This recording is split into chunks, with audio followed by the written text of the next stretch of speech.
Good morning student हम +2 pol science का lesson 7 जन आंदोलन का उदय राइज ऑफ पॉपुलर मोमेंट्स के बारे में आज पढ़ेंगे। तो मैं आशा करता हूँ आप ध्यानपूर्वक सुनेंगे।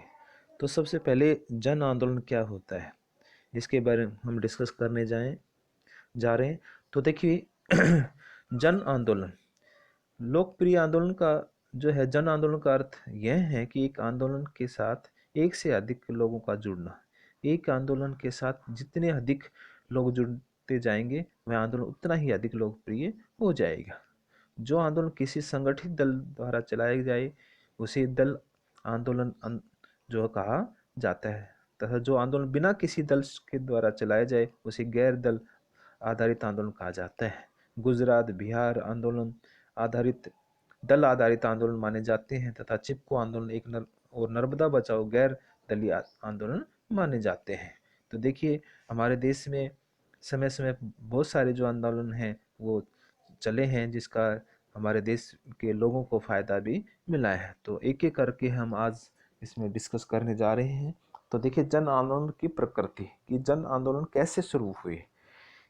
इस अध्याय की शुरुआत की चित्र पर ध्यान दीजिए। आप इसमें क्या देखते हैं?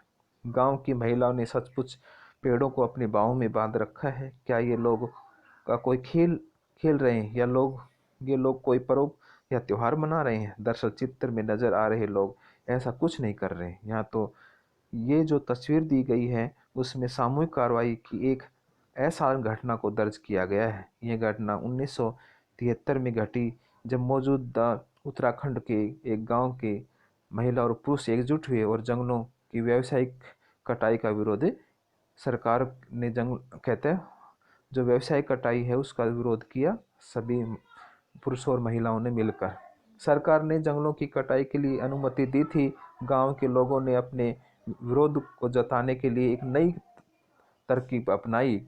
इन लोगों ने पेड़ों को अपनी बाहों में घेर लिया ताकि उन्हें काटने से बचाया जा सके। जब ये विरोध आगामी दिनों में भारत के पर्यावरण आंदोलन के रूप में फैला तो और चिपको आंदोलन का नाम से ये विश्व प्रसिद्ध हुआ। अर्थात चिपको आंदोलन यानी कि लोग थे, महिला पुरुष बच्चे जो हैं वो पेड़ों से चिपक गए थे और उनको कटने से मना कर दिया था। गवर्नमेंट उनको कटवाना चाहती थी। ये घटना कहाँ की है? उत्तराखंड, जो अब उत्तराखंड है। अब चिपको आंदोलन देखिए, चिपको आंदोलन 1972 में हिमालय क्षेत्र में उत्पन्न हुआ जब एक ठेकेदार ने गांव के समीप जंगल में अपने कर्मचारियों को पेड़ काटने के लिए भेजा तो गांव की महिला आकर पेड़ से चिपक गई, जिसके कारण कर्मचारी पेड़ नहीं काट सके। इस आंदोलन की शुरुआत उत्तराखंड के 2-3 गांवों में हुई। इसके पीछे कहानी है। गांव वालों ने वन विभाग से कहा कि खेती बाड़ी के औजार बनाने के लिए हमें अंगू के पेड़ काटने की अनुमति दी जाए। वन विभाग ने अनुमति देने से इनकार कर दिया। बहरहाल विभाग ने खेल सामग्री के एक विनिर्माता को जमीन का यह टुकड़ा व्यावसायिक इस्तेमाल के लिए आवंटित कर दिया है। इससे गांव वालों में रोष पैदा हुआ और उन्होंने सरकार के इस कदम का विरोध किया है। यह विरोध बड़ी जल्दी उत्तराखंड के अन्य इलाकों में भी फैल गया। क्षेत्र को परिस्थितियों और आर्थिक शोषण में कहीं बड़े सवाल उठने लगे। गांववासियों ने मांग की कि जंगल की कटाई का कोई भी ठेका बाहरी व्यक्ति को नहीं दिया जाना चाहिए और स्थानीय लोगों का जंगल जमीन जैसे प्राकृतिक संसाधनों पर कारगर नियंत्रण होना चाहिए और इस क्षेत्र में पारिस्थितिक संतुलन को नुकसान पहुंचाए बगैर यहाँ का विकास सुनिश्चित करें।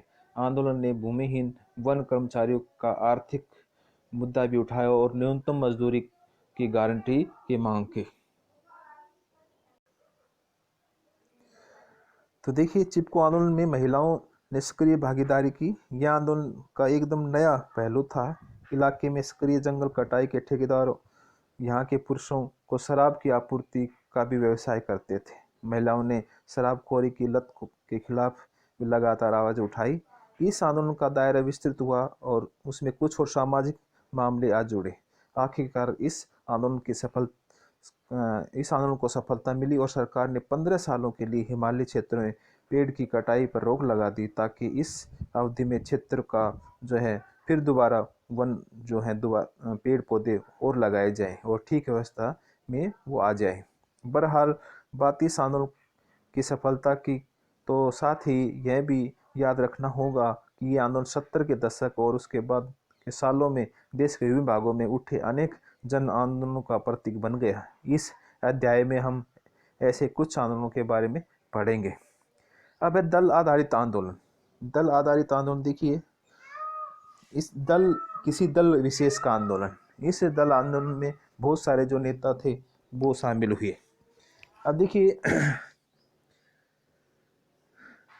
जन आंदोलन कभी सामाजिक तो कभी राजनीतिक आंदोलन का रूप ले सके, और अक्सर ये आंदोलन दोनों ही रूपों में मेल से बने नजर आए। उदाहरण के लिए हम अपने संविधान आंदोलन को लें। यह मुख्य रूप से राजनीतिक आंदोलन था, लेकिन हम जानते हैं कि औपनिवेशिक दौर पे सामाजिक और आर्थिक मसलों पर विचार मंथन चला, जिससे अनेक स्वतंत्र सामाजिक आंदोलन को जन्म हुआ, जैसे जाति प्रथा विरोधी आंदोलन, किसान सभा आंदोलन और मजदूर संगठनों का आंदोलन। ये आंदोलन 20वीं सदी के शुरुआती दशकों में अस्तित्व में आए। इस आंदोलन ने सामाजिक संघर्षों के कुछ अंदरूनी मुद्दे उठाए। ऐसे कुछ आंदोलन आज़ादी के बाद के दौर में भी चलते रहे। मुंबई, कलकत्ता और कानपुर जैसे बड़े शहरों के औद्योगिक मजदूरों के बीच मजदूर संगठनों के आंदोलन का बड़ा जोर था। सभी बड़ी पार्टियों ने इस तबके के मजदूरों को इकट्ठा करने के लिए अपने अपने मजदूर संगठन बनाए। आज़ादी के बाद के शुरुआती सालों में आंध्र प्रदेश के तेलंगाना क्षेत्र के किसान कम्युनिस्ट पार्टी के नेतृत्व में लामबंद हुए।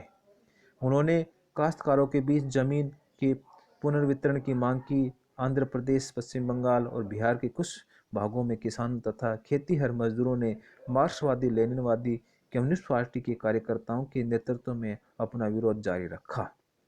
आप मार्क्सवादी लेनिनवादी समूह के बारे में पिछले पाठ में पढ़ चुके हैं। इन्हें नक्सलवादी के नाम से जाना जाता था। मार्क्सवादी लेनिनवादी जो समूह था, जो पार्टी थी, इसको नक्सलवादी के रूप में जाना जाता है। किसान और मजदूरों के आंदोलन का मुख्य जोर आर्थिक अन्याय तथा असमानता के मसले पर रहा। ऐसे आंदोलनों ने औपचारिक रूप से चुनाव में भाग तो नहीं लिया, लेकिन राजनीतिक दलों से इनका नज़दीकी रिश्ता कायम हुआ। इन आंदोलनों में शरीक कई व्यक्ति और संगठन राजनीतिक दलों से सक्रिय रूप से जुड़े। ऐसे जुड़ावों से दलगत राजनीति में विभिन्न सामाजिक तबकों के लिए बेहतर नुमाइंदगी सुनिश्चित हुई। अब हम कल स्टूडेंट पढ़ेंगे राजनीतिक दलों से स्वतंत्र आंदोलन। राजनीतिक दलों से स्वतंत्र आंदोलन जो हैं वो क्या थे। तो मैं आशा करता हूँ आज हमने जो लेसन जन आंदोलन का उदय डिस्कस किया है, आप घर पर रहकर इसको जो आप पढ़ेंगे और इसके क्वेश्चन फाइंड आउट करेंगे। Thank you.